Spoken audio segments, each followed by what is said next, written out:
Hi friends, स्वागत आहे तुमचं पुन्हा एकदा एका नवीन व्हिडिओमध्ये। तर आज आपण गुळाची लापशी एकदम मऊसूत आणि दाणेदार एकदम सोप्या पद्धतीने कशी करायची याची रेसिपी पाहणार आहोत। तर तुम्ही व्हिडिओ शेवटपर्यंत नक्की बघा आणि व्हिडिओ आवडला तर लाईक शेअर करा। चला तर रेसिपीला सुरुवात करूयात। तर इथं मी 1 वाटी लापशी घेतलेली आहे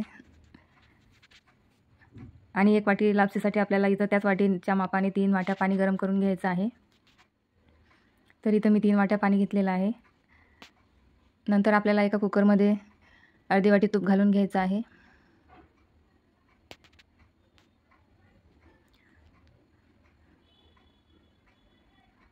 तूप गरम झाल्यानंतर आपल्याला त्याच्यामध्ये थोडेसे काजू बदाम आणि खोबरं भाजून घ्यायचं आहे। तर तुम्ही हे ड्रायफ्रूट्स तुमच्या आवडीनुसार इथं घेऊ शकता। आता हे आपण तुपामध्ये छान भाजून घेऊयात। तर हे बघा, ड्रायफ्रूट्स छान भाजल्या गेलेले आहेत। आता आपण हे काढून घेऊया। नंतर त्याच कुकरमध्ये आपल्याला लापशी घालून घ्यायची आहे आणि हे पण आपल्याला छान सोनेरी रंग येईपर्यंत भाजून घ्यायचे आहे।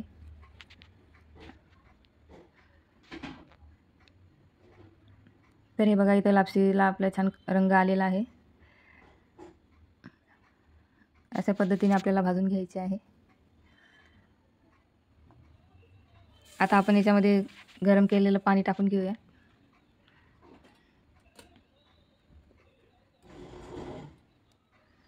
आणि छान मिक्स करून घ्यायचं आहे। तर इथं मी थोडासा खाण्याचा रंग टाकलेला आहे। तर हा ऑप्शनल आहे, तुम्ही नाही टाकला तरी सुद्धा चालेल। आणि छान मिक्स करून घेऊया। नंतर आपल्याला झाकण लावण्याच्या 4 शिट्ट्या काढून घ्यायच्या आहेत। तर हे बघा, इथे 4 शिट्ट्या झालेल्या आहेत आणि आपली लापशी पण छान शिजलेली आहे। तर हे बघा, अशा पद्धतीने आपल्याला लापशी शिजवून घ्यायची आहे।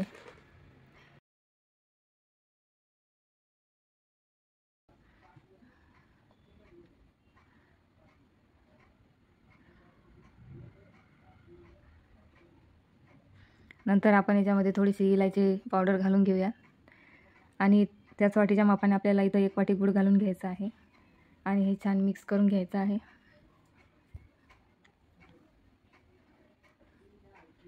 मिक्स झाल्यानंतर आपल्याला याच्यावरती 2 मिनिटं परत एकदा झाकण ठेवून घ्यायचं आहे। 2 मिनिटांनंतर परत एकदा झाकण काढून फिरवून घ्यायचं आहे।